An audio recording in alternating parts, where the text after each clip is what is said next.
To weigh in on what the majority Senate leader has said. Joe, I'll start with you. Is this a fight that is one-sided? It's targeting the deputy president. And, you know, what of the Kamoror and Kimarere? What's your reaction? Yeah, I'll just start from where you've left it off just right now about this idea, because the senator is very categorical that it is unfortunate that the project is being weaponized, not maybe, probably, but it's very categorical about that as a tool for 2022, and he mentions the DCI up there. Are you saying that the DCI is part of this cartel, whatever it is, that whoever is trying to stop the deputy president is so powerful that they've literally captured the office of the DCI? Speaking this, and even in my just position as a citizen of this republic, I don't agree with how DCI is doing its job. And I believe that if you look at the way, because I just want to ask you, Joe, if someone picks projects only that are in one region, you know, and, you know, starts to run a campaign. So is it part of that? That's what I'm saying. Runs a negative campaign against those projects, you know, and does that investigation in a manner that every day, when he makes a simple move, it's either in the newspaper or in the social media. What are you supposed for me to conclude? I can only conclude that it is malicious. So the DCI is part of the cartel against deputy presidents? I believe personally that the DCI, in knowingly or unknowingly, is being used as part of the weapons that are being used to fight the 2022 politics. Okay, let's listen to Linus. Yes, Senator. If we could just skip to two figures there, 22. Yeah. You've spoken of 2022. Yeah. But DCI is talking of 22 million shillings paid out for towels. Where are the towels coming in the issue of the dam construction? Okay, that's a good question, but better asked by answered by the contractor. The only answer I have for you, because I don't work for the contractor, is that once the contractor is paid the 7.8 billion, that is the advance money, he is expected to do what he's supposed to do to deliver insofar as the projects are concerned. How do you catch him that he has delivered or not delivered? You go back to the contract agreement. What are the milestones? Once we hand over fully the ground to the DCI, to the contractor, now you can be able to say he has achieved this milestone or not. And I can give you a very simple example. As an advocate, if you come to my office for legal services and you pay a deposit of 10 million shillings for me to represent you, if I take my 10 million shillings and go for holiday, you will never know whether I went for holiday or not. But what you will always demand is that I appear before court or I give you the best representation that is equivalent to the service you give me. If I breach that contract itself, you can either recall my money or report me for breach of contract. Mr. Senator, there's something I wanted to ask you. We've spoken about that area where the dams are supposed to be constructed, and one of our reporters went to the ground, to the exact place. Yes. And he spoke to the people who live around it. And they knew absolutely nothing about what was going on. And some of the money that is being mentioned here is supposed to be for resettlement, for public participation, and for compensation. They say tunaona tu wazungu wanapita-pita hapa hivi, and they know absolutely nothing about what's going on. And in fact, for them, the worry is, kama kuna kitu inajengwa hapa, we will lose our land. They look up to their chiefs and the provincial administration to call them and tell them kuna kitu inaendelea hapa. Those guys seem not to be aware, and they're from the Ministry of Interior. Now, the Kenya Forest Service, if you're going to clear land, any forest land, and use it for any project, it's supposed to be degazetted, and it's supposed to be done in Parliament. Yes. That has not been done. So what is going on? Well, first of all, let me start by saying that when it comes to local participation, both in Kimarere and Naror, it will be a lie for anyone to tell you it doesn't know, because us, as politicians, were in the meetings. By the way, there is a place where one of the consultants from South Africa, or was it from Italy, was even injured in a place called Aror during the process, because people were refusing their land, you know, that process of acquisition. Now, we as leaders from Elgeyo Marakwet County know that we are part of the reason why the project has delayed. And the reason why we are part of that project is because we've been insisting for proper compensation for our people, prompt and adequate. And since that process, from 2015, We've had many meetings. That's how many years? 4 years, trying just to agree, how do you move people? Will you move them to another land? Will you give them money to go and buy land? I was in Embobut situation where people were moved and given money, and some of them misappropriated that money. So our people insisted that the government should buy land. Now, the process is this. Already government has allocated about 600 million shillings for that process to the KVDA, but the amount of money could rise up to 3 billion. But that money cannot be spent by KVDA directly. It has to go to National Land Commission, as you know the process. They acquire the land, they do all the processes that are required, they get the necessary prices for the property, then people can be able to move. On that part, particularly in my statement, I have said that our people, it's not just in Elgeyo Marakwet that is delay in compensation of people. The reason why Karumeno has not started is because of that. The reason why Tuake did more than 3 years was because of that. The reason why the railway was delayed is a place because of that. The reason why Southern Pipers was delayed because of compensation, and so forth. Compensation processes as a delay mechanism for projects is not a new thing. Right, but on the part of public participation, I disagree with those who say we have never had meetings. But Senator, if all you're saying is correct, and regarding the question I'd asked and Jamila is asking, so the Kenya Forestry, hasn't degazetted, Parliament, has not been involved in the process, Interior not involved as well? Interior, I don't think is the problem. The problem is part of the land, about a third of the land is forest for both projects. And it is not the first one that has government forestry being involved. But what the project has done, because it's a government project, we are talking about KFS like it's another entity. This is one government project working with another government project. But yet one government that's what I'm saying. Does not know what is happening. It's not true. KFS even allowed initial access for purpose of designs. And the letter is there for 28th of February 2018. It's a lie to say they are not aware. In fact, the board of KFS has sat down to make a deliberation on that matter.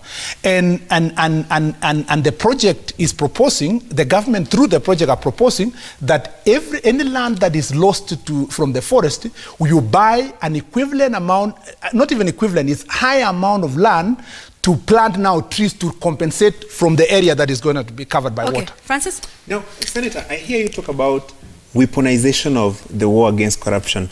In fact, probably in an institutional manner when you rope in the DCI. I mean, the person you say is being targeted in all this fight is the Deputy President of the Republic of Kenya. Have you raised these issues probably with the President himself? And what is his reaction when you claim his deputy is being targeted in this fight? What does he say? Have you contacted him? Have you raised these issues with him? He's been praising the DCI actually for doing a great job. First of all, the president is, and the deputy president and myself and all government officers must be as distant as possible from DCI. They must be given that independence that they require on matters investigation. And when they are doing investigation, they must not be under, that is by law, under any direction of any person, including the president. And that is the same to DPP. By constitution, the DPP, when he's doing his prosecution, nobody can direct him, not even the courts, on how they are going to perform their But yet you directed the DCI in your statement. That's what I'm saying. Yeah. So the only thing that remains for us, the only action point for each one of us on DCI is either you agree on how he's doing his work or you criticize. And by the way, for those of us who are criticizing the DCI, we probably are the best friends of DCI because we want our DCI to operate like FBI. Or American FBI, where investigations are done watertight, they are in private, they stand the test of court, they are not politicized. My criticism of DCI, I must be given an award for it, because many people fear that when they raise issues about a strong institution like DCI, they are going to be targeted as individuals. But for my side, to be able to speak these things out that people are speaking about under the table and to speak it in the front of Kenyan citizens is, for me, a sign of courage and must be appreciated. And you we call leave it a sign of you call it a sign of courage. News Gang has started Senator, early today. If I can just take one last question, Yvonne. And my question to you, Senator, is, don't you think that in the last 12 hours, you and the Deputy President invited upon yourselves impressions of wrongdoing with your eagerness to defend this thing? I mean, CMC di Ravenna, the Italian company that is broke right now, I'm sure there are people who are watching and they could be pretty impressed with the defense you've put up in the last 12 hours on questions which are essentially questions that belong to contractors, not politicians. First of all, let me say that I was among the Elgeyo Marakwet leaders who are in the forefront fighting for these projects. So I know how these projects ended up being where they are. First of all, these projects were designed or muted in 1980s. Later, they became part of Vision 2030 in the Mzee Kibaki's government. And then now, under Jubilee government, they are implemented. But I was part of the people who, in campaign platforms and Jubilee manifesto, pushed for these projects. And even the president and deputy, when they went to the ground, prior to the 2013 elections, they promised the people of Aurora and Kimwaret that they are going to build these projects. So it would be actually erroneous for me to keep quiet in a project that is going to irrigate over 10,000 acres in Elgeyo Marakwet and Baringo, that is going to give water to over 80,000 homesteads, that is going to ensure that we help us eradicate the menace of cattle rustling, that is going to employ over 2,000 young people during the project period, that's going to increase revenue that come to Elgeyo Marakwet, including through tourism. If I am not seen to be in the forefront of fighting for such projects for my county, then what is my job under the Constitution of You'll also tell them, Senator, that the money you're talking about, 4 million of that has bought pillows. That is what I'm telling you. And I think, can I say it for the very last time, that it is not in my province to find out internally what the contractor is doing with the money.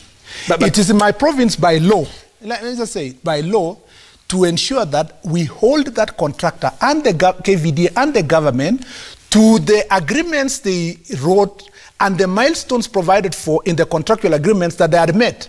If the contractor today took the money, go and bought pillows, and tomorrow brings back the money to come and do the work, as long as it is within the contractual period of, if it was 6 months, if it was 1 year, that is what I care about. 4 billion. It will be a lie for me. It will be a lie in Westlands as kickbacks. 4 billion. Do you want to comment on that? Well, I am not aware. Kickbacks. By the way, Linus, I don't know where the pillows were bought. I don't know whether the kickbacks were done. I don't know all those kind of But isn't that why you should? Isn't that why you should be supporting what the DCI is doing? I know. You should be concerned that there is something that might affect your people, so much so that you leave the only constitutionally mandated body to investigate and tell you that this is what we found out. Not in the manner that DCI is doing. Not in the manner that the projects are being targeted. Not in the negative campaigns. Do you have a better investigating capacity than the DCI? That's really what I'm asking. Or probably, Senator, you can't tell. Okay, hang on. What would be your preferred route? Allow him to answer. I have said that. And it is my statement. If there are acts of impropriety, it must be investigated in the manner in which all other investigations are done. One, if all advance payments are going to be investigated, it must be all projects. It must not be targeted for only projects that are in my county. Number two, if that targeted investigation is going to be done, it should be done in a manner that is not going to jeopardize the project. The propaganda being run around here, and the DCI is not helping by the manner in which he's conducting his investigations, it can only lead to one thing: to kill the project. All right, so you're saying there could be impropriety, but that it should be investigated with all of them. Is that what you're saying? I am trying to say, if there is misuse of public funds, they must be investigated. But if it is dealing with the contractor as a person who has misused public funds, I don't want to give my personal opinion as a lawyer.